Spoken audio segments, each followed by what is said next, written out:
sakta kommer landsbygden in på livet. Det var som att krypa genom en leråker om våren. Man fick ont i ryggen och i knäna av det och undrade vad man gick där för. Och ändå gick man fast man kunde ha sluppit. Det var något som drog en vidare. Själva jorden som låg där vidöppen och sa: kom och ta i mig med dina händer. Det var solen och sommaren som kom. Och det var Kerstin.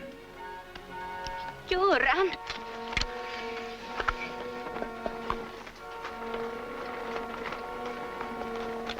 Göran, vad är det med dig? Du...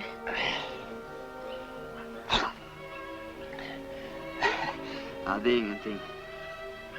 Jag blev bara yr ett slag. Men det är okej nu.